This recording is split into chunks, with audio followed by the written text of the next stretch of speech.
Welcome, everybody. Tonight is a special night for many reasons, not the least of which is we have a virtual planetarium show as part of our concatenation convention. This is one of the many events that we're going to be running throughout this academic year. We've already had a couple of events so far, and the bulk of our events are going to be coming up in the winter. And so we thought we would want to get one more in before everybody kind of burrows down for the holidays, and then we come back in January for some more excitement. So, just to kind of put a little brief synopsis on Concatenation Convention, myself, Steve Albee Scott, who's also a professor at the college, and John Hart, who's with us. Hey, John. We all work very closely to put together every couple of years, more often than a conjunction of Jupiter and Saturn, mind you.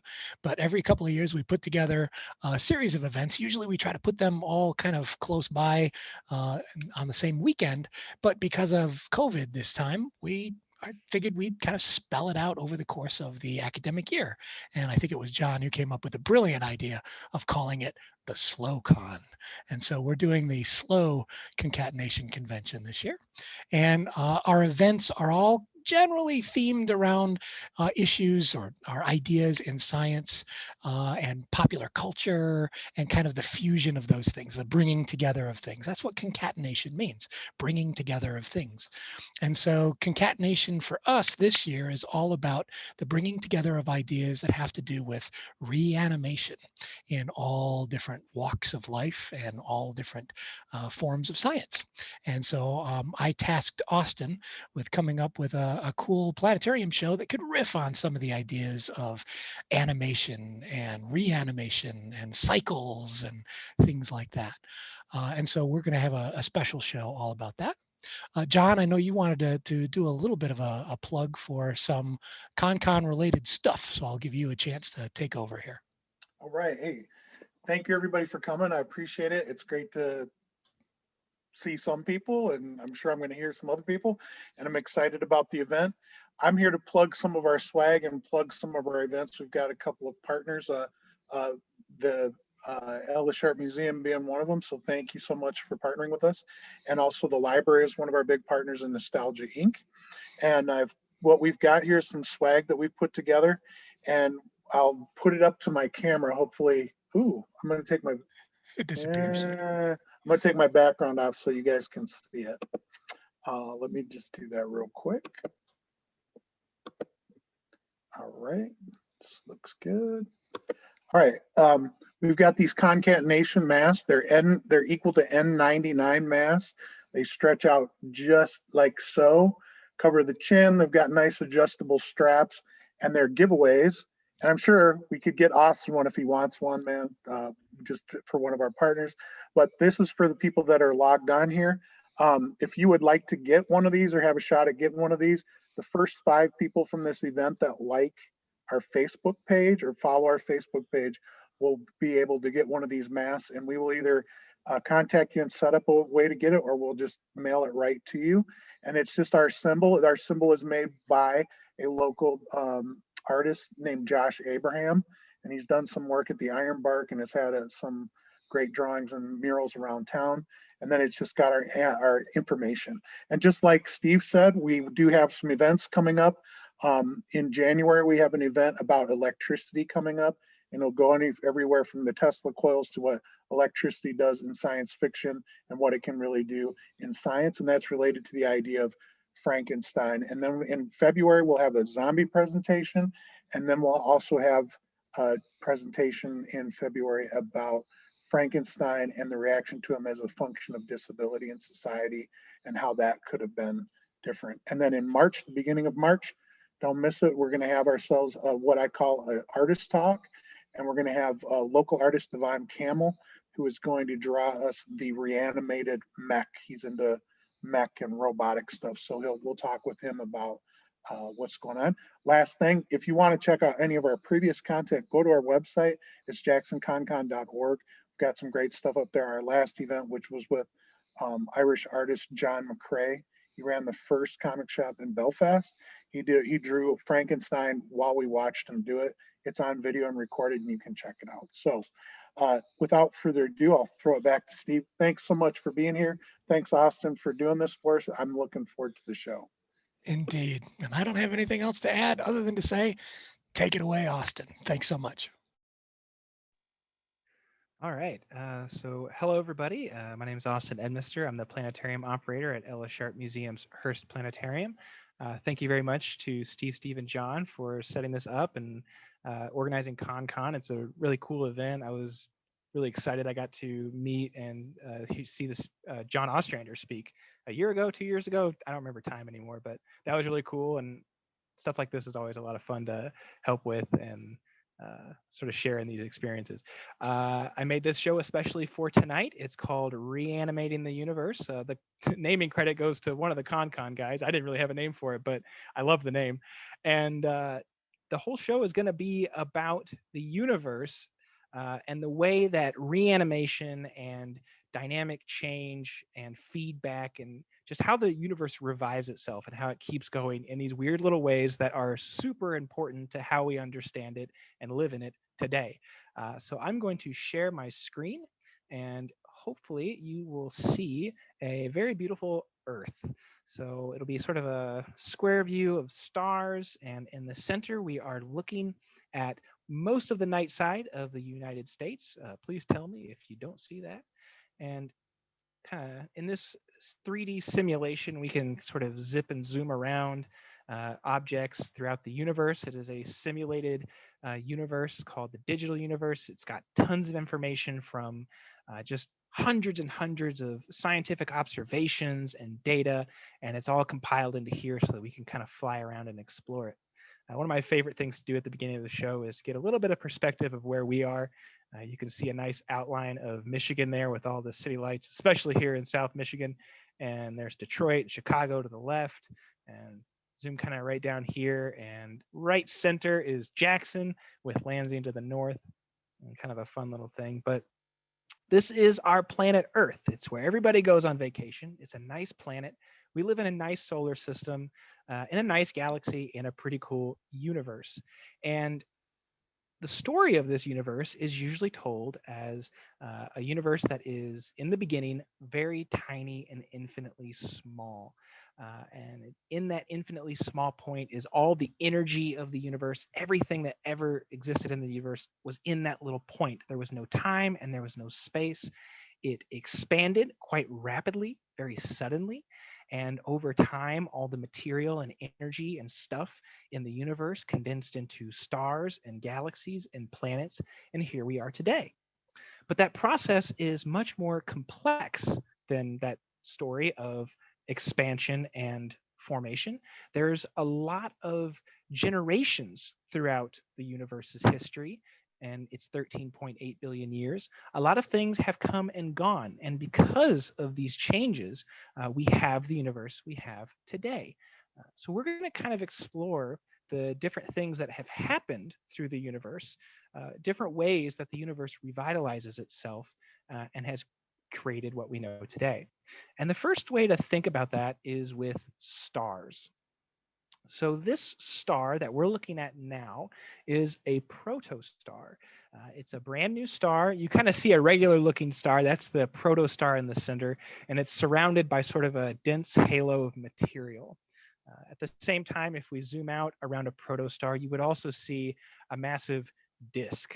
And this accretion disk of material is coming onto the star, sort of giving it more stuff and matter. And eventually, the leftovers would become planets or even other stars. This particular model is around the Orion Nebula. There's a bit of a model of the Orion Nebula that you can see in the constellation of Orion. But the important thing is that you have a star, it's forming from stuff around it in the universe, gas and dust, and all stars form generally like this. Now, this process isn't completely understood. We very well understand the life of a star after it's born and what it goes through up to when it dies. We often know how stars die, but there's a lot of little details that we still have a lot to learn about. But right now, we care about what happens to the star after it dies. So if we look at a star like this, it's probably going to become something like the sun, or it might become something like a star such as Sirius. So here we are, this bright white star in our field of view, the big one, that's Sirius. And our sun lives way over there, about 10 light years away, meaning it takes about 10 years for the light to travel from Sirius to the sun. Both the sun and Sirius are very typical main sequence stars. They live a few billion years or more, and over that lifetime, they don't do a ton of very dramatic stuff. They're born, they shine brightly, and they burn hydrogen in their core. And then over time, they start to run out of fuel and they start to change. Now, the life of a star like the sun, Sirius, or bigger stars, which we'll talk about in a little bit, is basically a battle of pressure and gravity. As we saw before, you have a little compact star that's accreting gas from around it, gravitationally getting heavier and heavier. And that gravity, as it brings the material together to form a star like the sun or Sirius, heats up the material. So the hydrogen gas and the helium gas, as it coalesces and gets really, really hot, as it's gravitationally falling, it gains kinetic energy. Also, the actual interaction of that gas with itself creates more energy and heats up the star eventually to the point that in the middle of the star, it ignites fusion and the star starts burning elements in the universe into heavier elements. This is a very important process because there weren't a lot of heavier elements to start with in the universe, mostly hydrogen, some helium, and then little bits of everything else. Astronomers like to call anything heavier than helium metals. So I'm going to say metals throughout the talk. I really mean anything that's heavier than helium. It doesn't really make sense, but a lot of terminology in astronomy is 200 years old and doesn't always line up with intuition anymore. But a very important process that will come up in a little bit. Now that's Sirius, looking at the sun. I did briefly mention bigger stars. So this bright spot here, that's Betelgeuse. Betelgeuse is a star a few hundred light years away, between 400 and 500 light years away. And it is a big star, heavy, tens of times more massive to the sun rather than a few times. And Betelgeuse looks very bright in our night sky, even though it's super far away because it's so big and bright. If you brought Betelgeuse to our solar system and put it where the sun is, the edges of Betelgeuse would reach beyond the orbit of Mars almost to Jupiter, making Betelgeuse a few 100 million miles across. And if we kind of zip around the sun and explore our local stellar neighborhood, there are all kinds of stars here, thousands and thousands of stars that are all different masses. Some of them are smaller than the sun and they're very tiny, and they do even less stuff than the sun. They basically burn fuel for tens of billions of years, almost 100 billion years, and then eventually just kind of quietly cool off. Stars like the sun and Sirius undergo a slightly different process where they begin to shed their outer layers and become something very different. So let's look at the remnants of a star system a lot like the sun and Sirius. So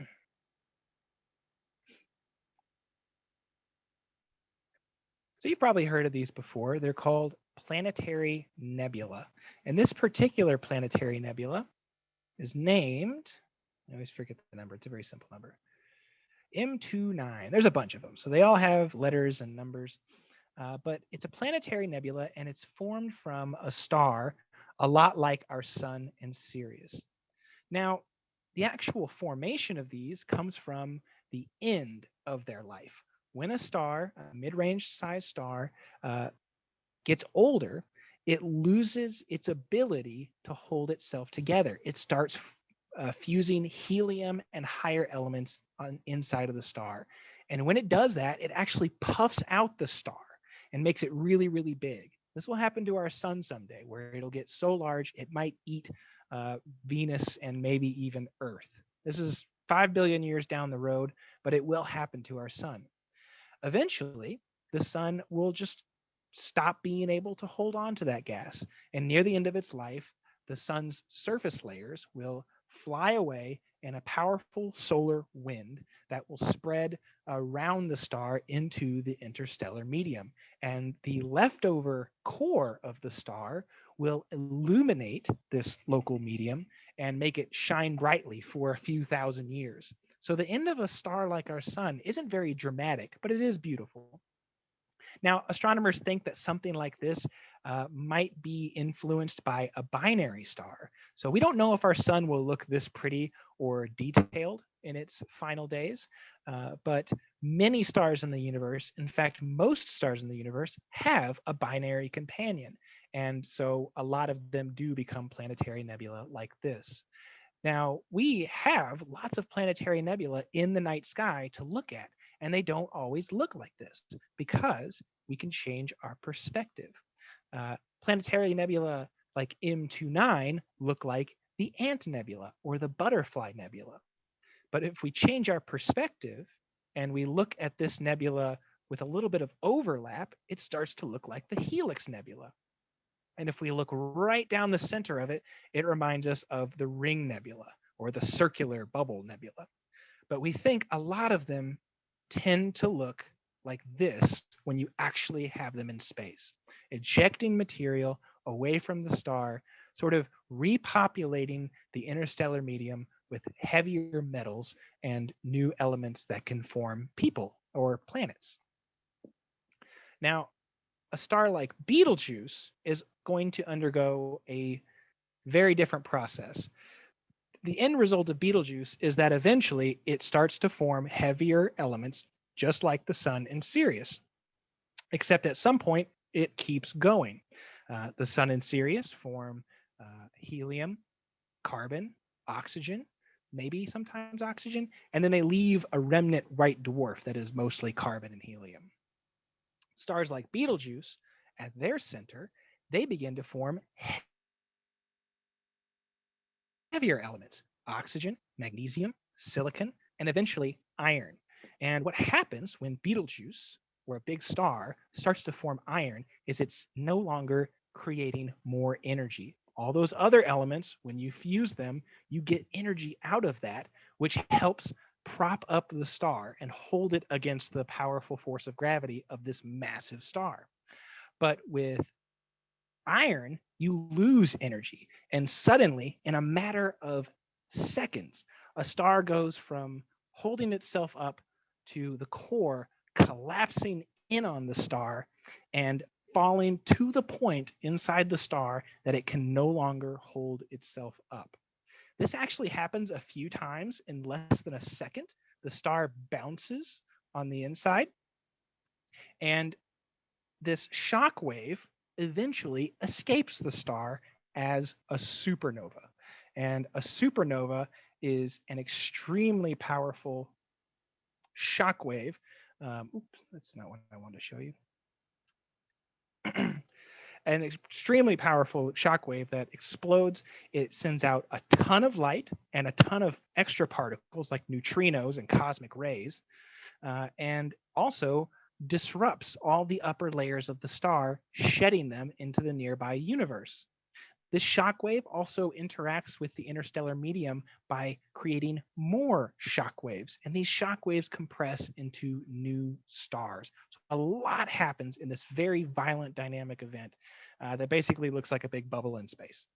This is the supernova remnant V745 SCO. It's near the center of the galaxy.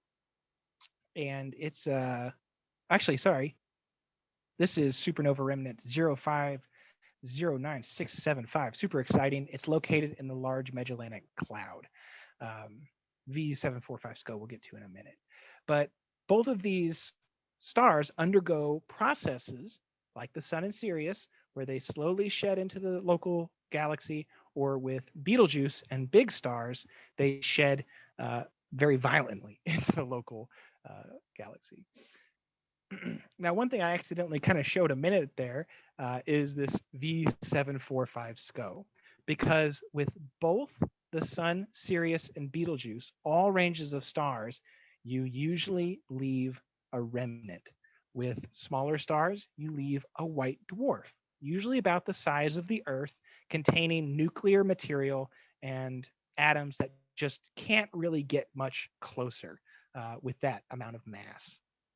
With Betelgeuse, when it goes supernova, it will leave behind a neutron star, which is an even denser material that is held up by not the physics of the universe, but the limits of the physics of the universe. You are reaching quantum mechanical pressure where things cannot exist in the same place as another.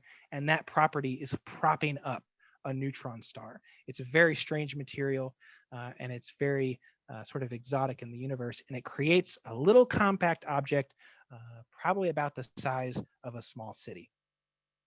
Now, regardless of if it's a neutron star or a white dwarf, very often you have a neutron star or a white dwarf with a binary companion. And that's what we see in this instance. This is specifically a white dwarf star with a surrounding star that's near the end of its life. And they both orbit one another. And we can actually sort of speed up that orbit to see what it looks like. This is about 1 week per second, although if you can imagine two stars moving around each other in just a few weeks. And as this older star expands and the surface gets closer to the white dwarf or the neutron star, some of the material sort of gravitationally hops over. It gets caught by the smaller star. And the compact star begins to accrete material on the surface. With a white dwarf star, this accretion eventually creates a thermonuclear instability. It's a really nice way to say an explosion. And this explosion is super big. It's called a nova. It's very bright. It emits lots of X-rays and radio light. It shoots out a ton of material from the white dwarf and the surrounding star, material that is made up of both the white dwarf and the star that accreted onto the white dwarf. So you're creating a bright light, and you're also, again, injecting more new material into the interstellar medium around you. Now, this is called a nova, and you've probably heard of its bigger brother, the supernova. And what happens with a supernova is that when you take a white dwarf with a star like this, and you keep adding material on, and just by chance, the white dwarf doesn't have a thermonuclear instability right away, this stuff just keeps building up, you eventually get a thermonuclear chain reaction. And instead of having one explosion on the surface of the star, you get the entire white dwarf exploding all at once, creating a type 1a supernova. It's as powerful or more powerful than the supernova that Betelgeuse would undergo, and it can be seen across the universe. It looks as bright as an entire galaxy, and they're extremely powerful. A lot like the Betelgeuse explosion, when we see one of these, it often looks like a sort of bubble shape in the universe, and it emits lots of light in the X-rays. It's very bright at the time of the explosion, and sort of just peppers in new material. The process of this type 1a supernova also creates lots of new nuclear material. They're called nuclear fast and slow processes. So throughout the evolution of this explosion, the explosion creates very, very heavy atoms. Some of the highest atoms on the periodic table are created naturally in these explosions, uranium, stuff like that. And then as it expands and cools down, this stuff sort of radiates out into the universe, decays, and we can sort of track its evolution over thousands of years. Some of these explosions have actually been seen in human history. Let's see, Tycho saw one, ancient Chinese astronomers saw one, and they've only happened a handful of times, visible to us in our galaxy. We think a few of the other ones have happened on the other side of the galaxy where we can't see them. All right, so these supernova and the stars we talked about before that kind of just expand into the universe, like the sun has this powerful solar wind, all of these together can have a very powerful effect on the galaxy as a whole. So let's go take a look at the Milky Way galaxy. So this is a 3D model of our home galaxy. We're sort of centered around the sun right now. We live in a disk galaxy, a spiral disk galaxy with a bar. So these are some common features we see in other galaxies. We don't have a picture of our actual galaxy because we're in it and it would take hundreds of thousands of years. But we do have pretty good maps of where the stars are in our galaxy and the gas and dust. And so this model represents roughly what our Milky Way should look like from space. Now, it does have these beautiful spiral arms where all the stars are forming. There's a central region that, if we sort of model, we have the bar, which is like a very dense central galactic region surrounded by the bulge, which is lots of older stars that fly around in random circular orbits. And then around that, of course, is the galactic disk. Out beyond the galactic disk, we have the halo of the galaxy. The halo of the galaxy is a sort of big onion layer of super thin, very hot gas. And by thin gas, I mean a few particles per cubic meter. So not a lot of stuff. It's extremely hot. It's tens of thousands of degrees Fahrenheit up to tens of millions of degrees Fahrenheit when you get the furthest away. And it actually extends much further than this halo. This isn't a very good model of the halo. The halo extends about 3 or 4 times as far away as this sort of mesh grid.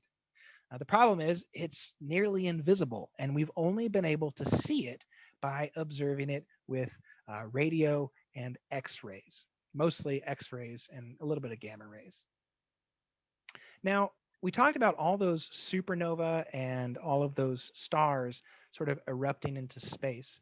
Well, some of that goes up and down. And all of these supernova remnants from the past, few thousand years have ejected a lot of material, many, many thousands of solar masses of material into this halo, or sometimes what we call the circumgalactic medium. You can see we're pretty biased on where we see supernova remnants on our side of the galaxy, but there's a lot of them, and they've been going on for probably the whole life of the galaxy. And there's an important piece that these supernovas contribute to, because if we just look at the galaxy's disk, if we measure up all the gas that we see in these arms, in the bar, all the bulge stars, and all the stars and gas we can count. We're pretty good at this. By measuring the light of the galaxy, we can actually just count the stuff. And what astronomers have learned is there is only enough stuff in spiral galaxies like the Milky Way to form stars actively for 2 billion years. After 2 billion years, if nothing else changed about the Milky Way, it would just sort of turn off. And no new stars, no new cool stuff. Pretty boring. But it didn't, right? We're 14 billion years into the universe, and our Milky Way is still going pretty strong. There's a reason for this. The supernova that we see around the galaxy and all the stellar wind is erupting into the circumgalactic medium, which we can see in brand new pictures like this from the X-ray telescope eRosita. This is one of the newest maps from June of this year, showing us a huge bubble from the wind and the central region of our galaxy. And then the material that's out here in the circumgalactic medium must be raining back down on the galaxies. And I'm not saying rain as an analogy. This gas is literally condensing and then falling in droplets of gas back onto the galaxy and refueling the galaxy as it evolves. So there's this whole process of where the galaxy forms stars.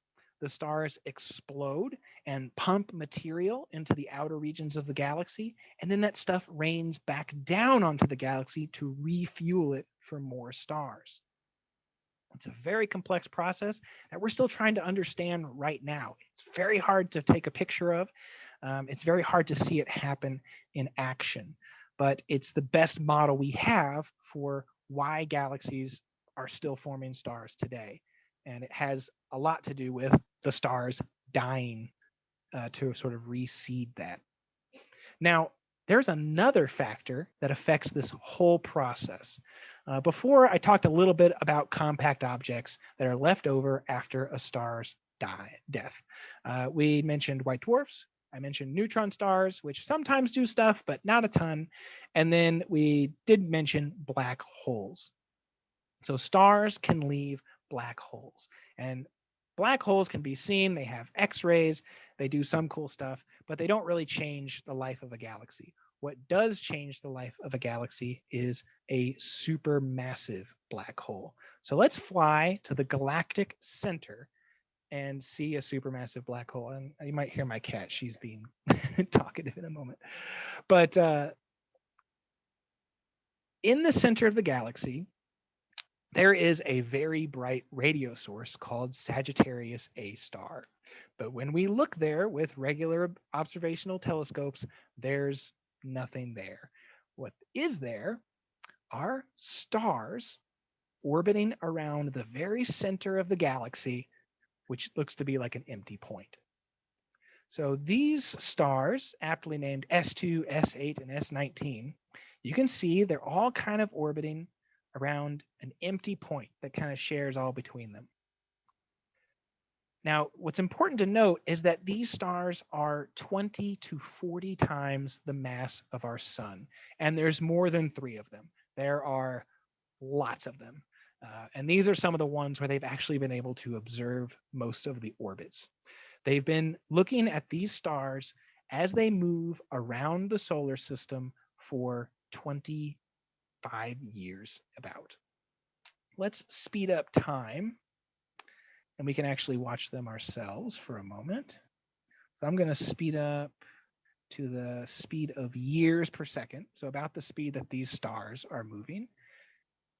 And the way they move around this empty point in space, you have these stars many times the mass of the sun moving around an empty point in space like a planet moves around the sun. So something must be here that's gravitationally binding these. Now, because they look like planetary orbits, that means we can use planetary physics. We can use Kepler's laws of motion to calculate the mass that's inside these orbits. Because if you know the speed or the time it takes for an object like Jupiter to orbit around the sun, and you know how big Jupiter's orbit is, you can get pretty close to calculating the mass of the sun. But if we're working in solar masses, it makes it even easier. So if we just plug in the amount of years it takes for these stars to go in and the distances of their orbits, we get a mass of around 4 million times the mass of the sun. So something in between these stars weighs 4 million times the mass of the sun. And if that was regular stars, it'd be the brightest thing in the galaxy. If they were neutron stars or white dwarfs, we'd be able to see them. But there's nothing there. It's invisible, except what could be there, a supermassive black hole that is as big as the orbit of Mercury. So right at the center of our galaxy is this huge black hole with millions of times the mass of our own solar system. And we think black holes like this are at the center of every galaxy in the universe. We have lots of implicit evidence, little things that say there's something big and very compact at the center of lots of galaxies. And this was one of the big discoveries following these star orbits that helped us confine that size down to the actual estimated size of a black hole. Now, we've seen this around other black holes thanks to modern telescopes. So let's go to another galaxy called Messier 87. All those dots you see in the background are other galaxies, but what we're caring about right now is this big white spot in the center. That's Messier 87. It actually, in real life, just doesn't look like much. It's huge, about 1,000 times the size of the Milky Way, and it's sort of elliptical, spherical shaped, and it just doesn't have a lot of business going on. But for years, astronomers have estimated that there is a black hole at the center of this galaxy that weighs not millions of times as massive as the sun, but billions of times as massive. And they decided to put together radio telescopes across the entire Earth, and they stared at the center of this galaxy for nearly 2 weeks, and they got our first ever picture of a supermassive black hole. This is the highest angular resolution picture we've ever taken in the history of humanity. Again, a telescope effectively the size of the Earth took this. And you can see in this picture a very hot orange ring of gas. This gas is accreting onto the surface of a black hole. And that dark spot is the shadow of the black hole. It's not the exact event horizon, the surface of a black hole effectively. It's the shadow of the event horizon, because even just outside the event horizon, if you're light and you fly past, you kind of get sucked in. It's a very weird visual effect, but this is our first ever direct image of a black hole, and it's of a big one. And the reason why I'm talking about black holes in the center of galaxies as something about, rebirth and the life of a galaxy is that not only are these the seeds, the center of galaxies, but they are also sort of the regulators. Because before we talked about the Milky Way, all the stars spreading gas into the surrounding galaxy and then raining back down. Well, a black hole can stop that. If for some reason a galaxy was raining down a lot of stuff, it would start to form a lot of stars, and the black hole would start to eat a lot of gas. The black hole would then erupt very powerfully into the galaxy, like back into the galaxy, and it would stop it. It would heat up the gas and stop it from precipitating.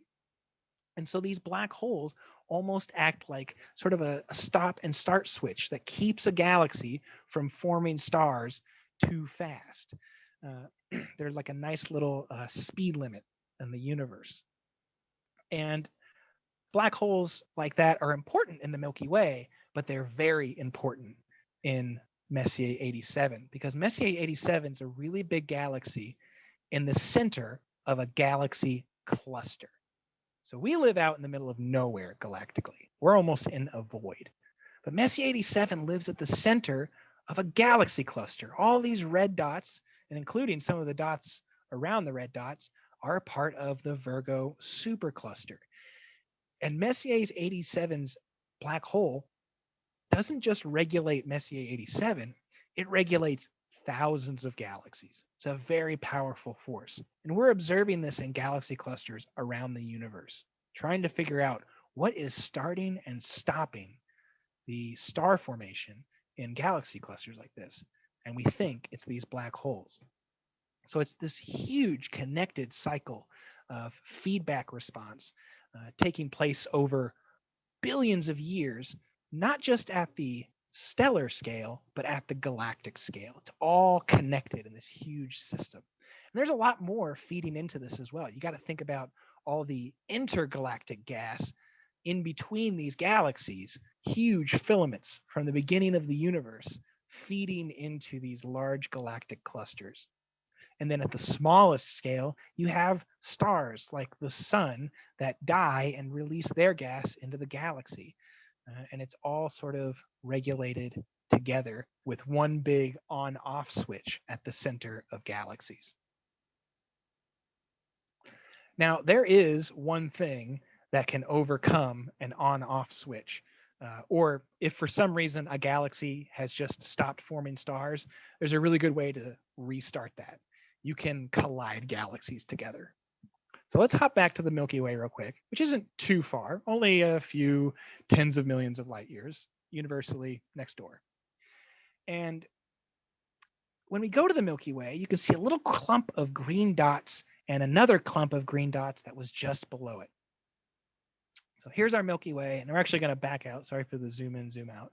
But if we back out a little bit and we sort of change our perspective and we back out, we have the Milky Way's clump of green dots, and we have one more clump of green dots just down here. Let's try to find it. There they are. So right down here, these handful of other dots, that's the Andromeda Galaxy. And that's our nearest galactic neighbor. And it's the one galaxy that in about 5 billion years is going to collide with our galaxy. And when that happens, fireworks go off. And what we're going to watch for a moment next, I'm going to pause my thing, and we're going to share an animation. And what you should see next are two galaxies. You should see a little video thing, Galaxy Collision H.264. And this is a simulation of galaxies colliding. Now, when this happens, it has some very dramatic effects on a galaxy. It completely changes the sort of structure of the galaxy. It rips apart the disk. It tears all those spiral arms to pieces, and it slingshots the galaxies wide open to hundreds of thousands of light years longer than they were before. And then they start to recoalesce into a single bigger galaxy. Now, as that's happening, you can imagine there's a lot of stuff colliding. Now, you might think stars, but amongst the hundreds of billions of stars that are in both of these galaxies, when they collide, less than 3 of them probably, only a 2, only about like 1 or 2 star systems will actually collide with each other. Otherwise, they just keep going on business as usual. What does collide are the massive gas clouds. And what that does is, just like a supernova shock, it super shocks the whole galaxy into star formation, speeding up the process hundreds of times faster, creating more stars in just a billion years than the galaxy did in the life of the universe. It's a very, very chaotic process, and sort of jumpstarts the star forming process for quite a while. So we're gonna change over the share. Oop, close the window, jump to share. And we're going to look back at these because we have a few examples of this happening in our local galactic neighborhood. We have Messier 51, a galaxy not too far away, that's being sort of dynamically pulled by another nearby galaxy. Meanwhile, this core of another galaxy is sort of peeking around, coming up behind it. So the Whirlpool galaxy, or M51, is about to have that very same process that we just saw in a simulation happen over the next few billion years. And again, it's going to happen to our galaxy in a few billion years. We also can look at galaxies like Messier 82. This is a starburst galaxy that's been undergoing tidal reformation from another galaxy, and it's jump-started its star formation process, and we call this kind of galaxy a starburst. So it's forming 10 times or more as many stars than a galaxy like the Milky Way. And you can see this massive outflow colored in red coming out from the regular disk galaxy. It's almost obscuring our view of the galaxy and just forming ridiculous amounts of stars. So this process of collision can reinvigorate a galaxy almost more than anything else, although it doesn't always happen that often. So I think the important thing is that like our solar system and everything we've seen didn't just sort of form out of the universe. All these stars and planets that we are so fond of, all the exoplanets that we're discovering, and everything we're made out of, didn't just form from the base elements of the universe. It formed out of the recreated universe. We live generations from the beginnings of the universe, generations of stars, generations of explosions and black holes reforming galaxies and galaxy clusters and galaxy collisions and the Milky Way eating other dwarf galaxies like the Large Magellanic Cloud. And what it's left is a pretty nice place for us to live in the solar system, that we can sort of explore it and learn about it, and what seems like plenty of billions of years in the future to see more of it happen. So what I'm going to do next is I'm going to check out the night sky. We're going to take a look at what the night sky looks like, and we're going to see which of this stuff you can actually see in the night sky yourself. So a lot of these things I showed you, they don't just exist out in the abstract universe for these massive telescopes to see. They exist in our night sky where we can connect with them and see them for ourselves. I'm going to show you a few of those, and I'd be happy to answer as many questions as possible. Love answering questions. So let me reshare my screen, and what we should see is a beautiful night sky now. So here we have the sky. We're looking to the south. This is the Jackson night sky. If you live out of state, I'm not sure where everybody's coming from. This should pretty much work for the United States, anywhere near the 40th latitude, which is a lot of the United States anyway. So not much different in different places. And in this night sky, there's lots of really cool things to check out. You probably saw some cool things over there in the west or the east, but let's check out the north real quick. And if we kind of skip through the night and we raise the Big Dipper up, we'll do that one more time. This will be a little bit easier to see later in the winter. I have it on December 9th right now, but if, for instance, we hopped to like January or February, this is what the night sky would look like after sunset. If you can find the Big Dipper, these 7 bright stars in the shape of a spoon or a ladle. I like to think of the Big Dipper as a cooking pot. This star on the bottom at this time of night, the end of the handle, is very close to Messier 51. Oops. So right here, we have the Whirlpool Galaxy. You can see this galaxy with a small telescope or a good pair of binoculars, and it helps to be under a really dark sky, but it's there. This merging galaxy is available under your night sky, under a clear sky. If we look on the opposite side of the North Star is the Big Dipper. So if we use the Big Dipper to draw a line with these 2 stars to the North Star, Polaris, we can skip over one more time to Cassiopeia, this sort of letter W shape, and then just a little bit further, and there's our Andromeda galaxy, the galaxy that we will someday collide with and burst in very powerful star formation for the next couple billion years. That's going to happen in about 5 billion years. The Andromeda galaxy has about 2.5 million light years to travel before it gets to us and we get to it, but should be a pretty exciting light show. Stick around. And if we look over here, we can sort of think back on our beautiful stars. Sirius, the closest, or not the closest, but the close brightest star in the night sky. And then above that, we have the beautiful star Betelgeuse. And so someday Sirius will become a planetary nebula, and someday Betelgeuse will go supernova. a lot of people like to talk about Betelgeuse going supernova soon. It's probably going to be in the next 100,000 years, if anything. We'll be totally safe from that if you're still around. But it's a very cool star, and it's always changing. If you watch Betelgeuse over a couple of years, you can actually see it vary in brightness. And it dipped pretty low last year. Am I still plugged in? Yeah, sorry, my cat's trying to pull my headphones out.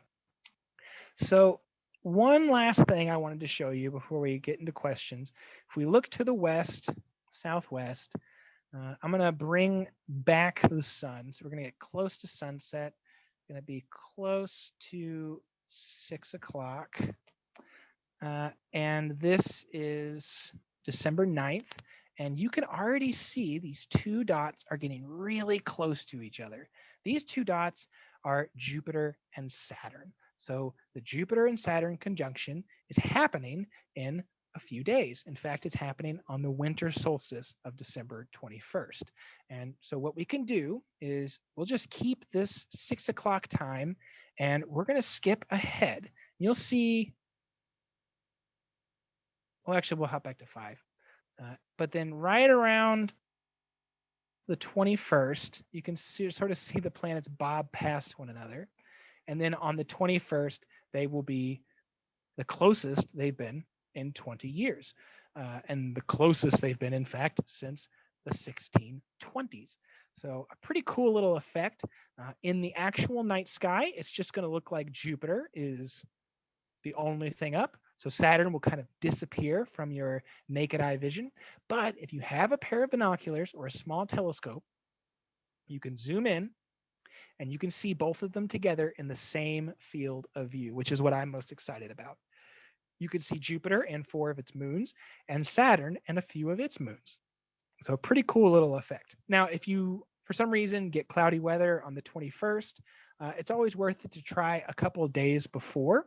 So if we back up a couple of days, you can see there's still, oh gosh, it's not like in that evening. You can see that they're still really close together, even a couple of days before. And this is still within binocular or telescope view. And then the same with a few days after. So if for some reason it's cloudy on the 21st, try again on the 22nd and the 23rd. I highly recommend looking at this. You're not going to get to see it again until 2040 about. So pretty cool event. It happens about every 20 years. But I love watching the planets move through the sky. So those are some of the things that I think would be really cool to check out that are kind of related to what we talked about today. Otherwise, thank you for listening. I hope I didn't ramble on too much, and I'm happy to answer any questions that you all have. Thank you so much, Austin. That was awesome. Actually, one of the things that came up just at the end was there's a little article about the electromagnetic storm and the northern lights that should be shining over Michigan. Have you heard anything about that happening tonight? No, I have not. I'll have to read that myself. Yeah, it's always yeah, there's always so much happening in space. I love it when people share stuff with me because it's like I have trouble keeping it myself. It's only the universe out there, you know. Yeah. Stuff going on. Yeah, so yeah, that's a really cool thing. I'm once we finish up, I'm gonna put on my jacket and head outside and see if I can spot some things. But supposedly the electromagnetic storm should be a rager tonight. And so somebody said it should be really inserting, which is ironically appropriate because that's what causes the auroras. We've got stuff inserting itself into our magnetosphere. So that's really cool. So there were definitely some questions in the chat. If we want to kind of scroll back, we can do that. I see one from you. What causes it to be so hot? What were you referencing? Yeah, the halo, the galactic halo. What causes it to be so hot? And I think I probably got the answer later on. But yeah. So it's just the sort of injection from all these fast particle winds and supernova and just heating. It's a lot of gas, and it's because it's so low density, which is partially why it's hot, but it just doesn't really have a way to give off that heat, right? Yeah. So a really good example is if you go to the South Pole, it's really, really cold there, but you can stand outside for quite a long time because the air is so thin, you don't really lose your heat for a while. You'll eventually get very cold, but it takes longer. So with the sort of galactic halo, it's extremely hard to transfer that heat. It does transfer. It does sort of precipitate back down in some regions, but it is also very highly irradiated from just X-rays and radiation from the galaxy. Ah, very cool. Let's see. I think there was something else here. So someone asked, if it's that hot all around, radiating out from our galaxy, it makes me curious how come we aren't cooked from our position within the galaxy. It's exactly that same reason. It's out there. Some of it kind of moves through the galactic disk, but one of the important things about heat is it has to transfer somehow. So this stuff isn't radiating a lot of light. The X-rays that come through probably don't even make it through like the heliopause, and especially don't make it through our atmosphere. It's something our telescopes have trouble detecting. It's there, it's very big, but it's not super powerful in terms of our daily lives. Let's see. Other questions that came up. So Steve actually asked, how do gamma ray bursts form? You want to talk about Gamma ray bursts are pretty complex mechanisms. They think they could come from hypernova. So we talked about nova, we talked about supernova, and then there's the next level of hypernova. There is a stage of supernova where, there's a handful of strange scenarios. A lot of them have to do with a star that could go supernova that's in a close binary system, or a star that's just ridiculously massive, so it explodes and just releases that much more energy when it explodes. It's really tough because we don't have a very good mathematical model for these things. So with gamma ray bursts, a lot of them are just kind of mysterious, but we suspect that they do come from hypernova, or just very powerful types of supernova, or possibly from these galactic engines at the center of galaxies happening to consume a bunch of stuff.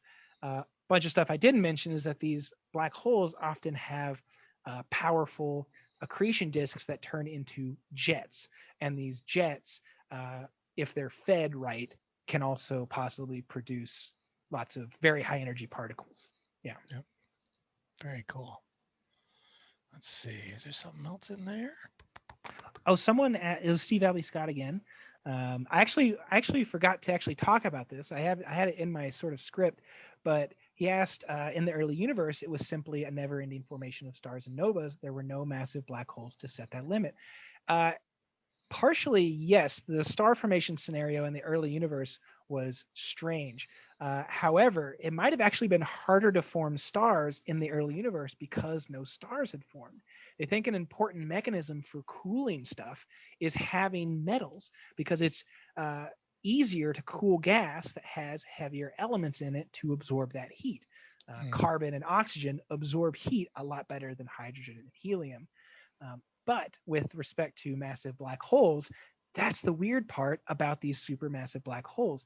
We don't know how they got started.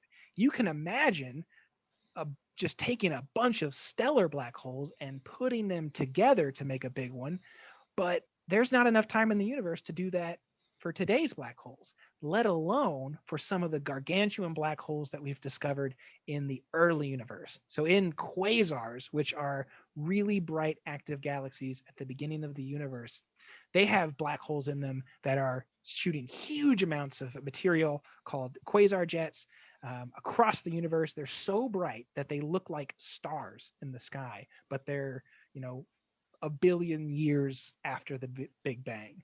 And some of these black holes weigh as massive or more massive than the black hole at the center of Messier 87. And there is not enough time in the universe to take other black holes or stars or gas and crunch it down into a black hole. There's nothing we know of to create those. So that's a big question in astronomy, is where are these supermassive black holes coming from? Yeah. The more we learn, the more questions there are. Oh yeah, it's a good strategy. Job security. Job security. Yeah. So one of the other kind of questions that came up was what kind of star apps or applications or planetarium applications do you use, or do you recommend for people who are novice and trying to get a better understanding of the night sky? For night sky, I would highly recommend Stellarium. It's what I used for the night sky portion of it. I have it set up in a slightly different way for like my personal programs, but it's free. If you have a semi-decent computer, it doesn't need a lot to run on. I've found that it has trouble running on MacBooks. They don't, unless you have a Mac that's specifically set up for visual processing. It's the Mac might have trouble with it for some reason. I think it's also just not very well set up for Mac. It's mostly developed on Windows. And Now that's the software, yes, the standalone Stellarium. software, not the Yeah. web-based. Got it. Oh, I think there is a web-based version, but Yeah. I just downloaded it on my computer. I love it. It's super accurate. You can add a bunch of stuff on it. One of my favorite things is that Stellarium has dozens of catalogs of other cultures' astronomy history. Oh, So you can wow. look at what we know of Egyptian constellations. You can look at a lot of the traditional Chinese constellations. They have all these catalogs of other cultures' constellations because it wasn't just, Greek. Everybody in the world was looking up at the night sky and using it to tell stories. And I love that about it. But yeah, Stellarium, highly recommend. Oh, and I think, you mentioned it in there as well. Yeah, that's my go-to. Yeah, I really like the web-based app. Yeah. That's really good. Let's see. Any other questions popping up? Anybody else have any other questions that they'd like to ask Austin, who's very graciously sticking around to answer questions? Could we go into a black hole for space travel? That's very possible. Like mathematically, white holes exist. Realistically, we don't know yet. We haven't seen them yet, but it mathematically makes sense to go into a black hole and possibly come out in a white hole. You will be turned into the most fundamental particles in the universe on the way there, so you probably wouldn't get to see where you come out, but you could go in.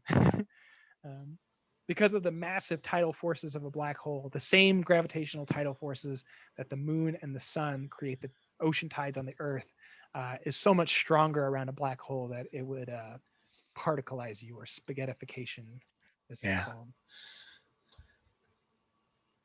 Any star apps? Yeah, I recommend Stellarium. And there are lots of ones you can use on your phone.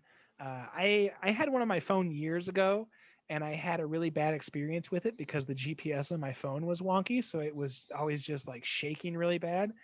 And I just learned myself. So I just like taught myself the night sky with the help of friends. Actually, random fact, the simulation we watched of the galaxies combining, one of the people that helped make that simulation, his name is Stuart Levy. He works at that computing facility in Illinois.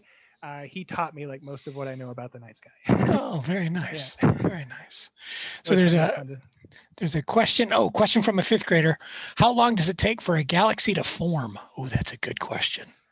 That is a good question. I try to remember that. I never studied this exact thing particularly. When I studied galaxies in my grad school years, when I got my master's, I mostly focused on the little details of the galaxy. But I want to say it's on the order of like a few tens of millions of years to a few hundred millions of years. The galaxies in the beginning of the universe, of course, were not as we know them today. They were sort of seed galaxies that became the bigger galaxies. And they all sort of formed around these galaxy clusters, which were originally, dark matter filaments and clumps. But yeah, it's on the order of, I'm trying to think of the dynamical time. Yeah, tens of millions of years to like 100 million years. Pretty amazing when you think about how big they are. Yeah. Oh, yeah. Just how much matter needs to condense. One of the things that I think is fascinating, and Austin, you did a great job of highlighting this, was the fact that in science, one of the things that we see at every level of reality, no matter where we look, are these cycles and this cyclic behavior and this kind of these feedback loops. And you talked about that at the beginning, and how whether you're talking about galaxies in clusters at a scale that is unimaginably large, all the way down to the way oxygen moves in your bloodstream and it attaches itself, and the cycles that happen within organisms all the way down to atomic level. It's all cycles. And of course, in between, we have things like the rock cycle and the carbon cycle Oh at the yeah, planetary level. So this is really, really impressive how we're able to recognize these feedback loops happening at all levels of reality. Yeah. Yeah, cool. So when the galaxies collide, would that be an extinction level event? Could it be an extinction level event? No, not at all. It would probably be just a really nice light show for us.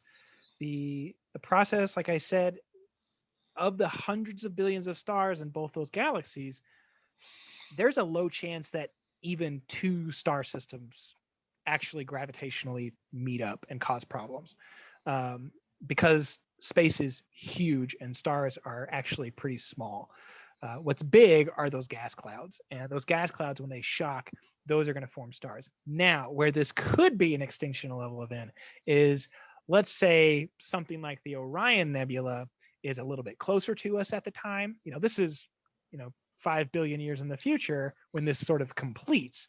So, who knows where everything else is in the solar system. Right now, we're pretty far away from anything dangerous like a supernova. Betelgeuse is way too far away to harm us.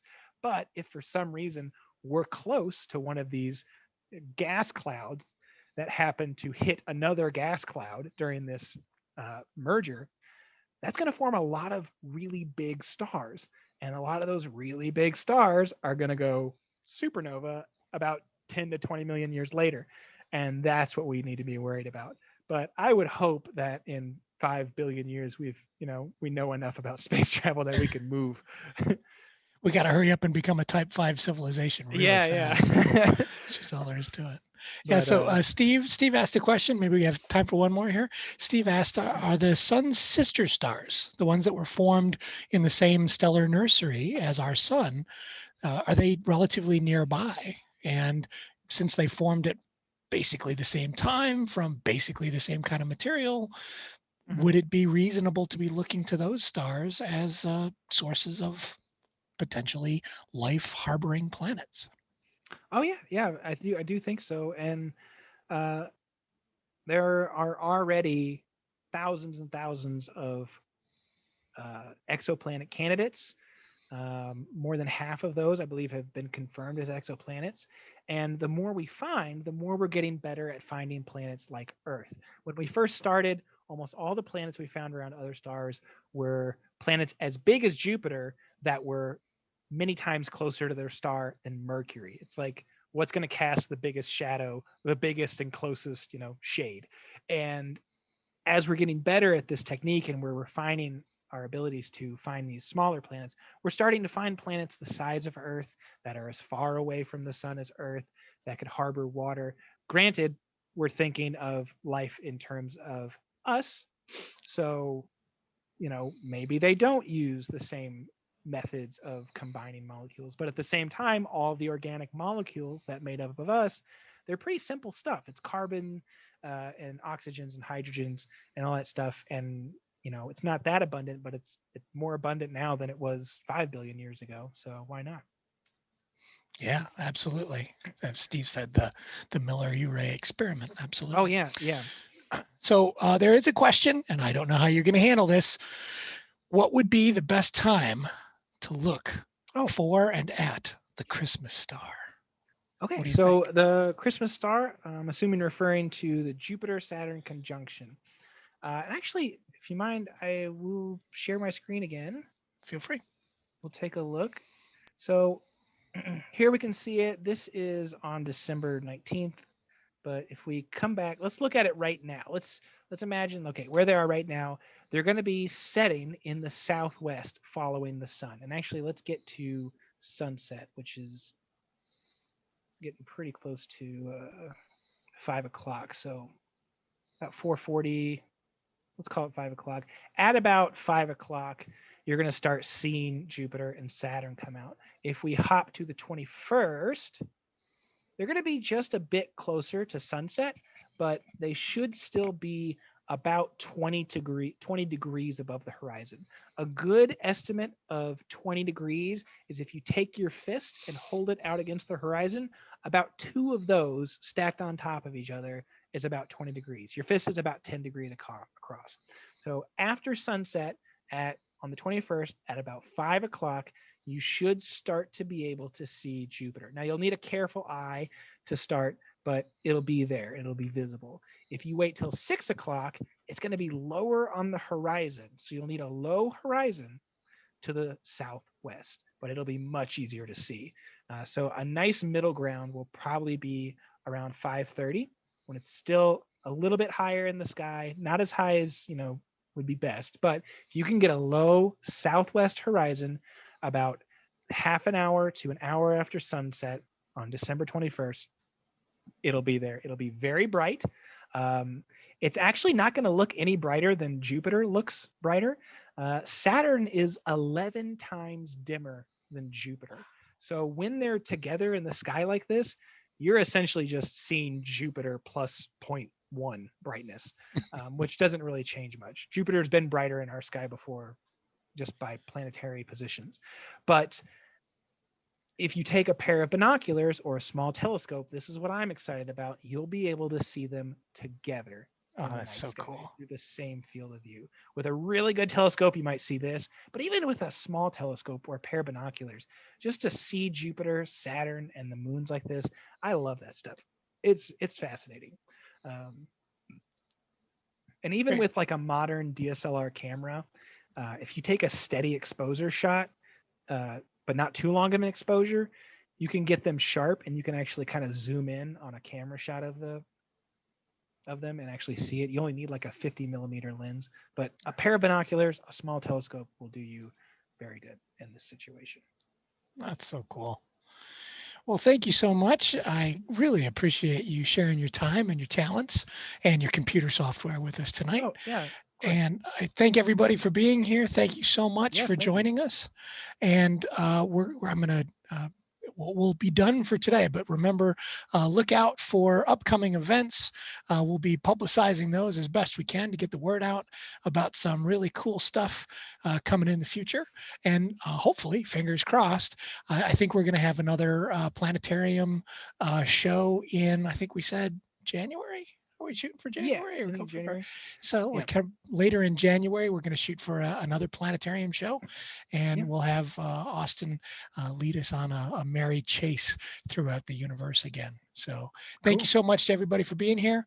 Thanks a lot, Austin, and thank you guys. See you later. All right. Bye, everybody.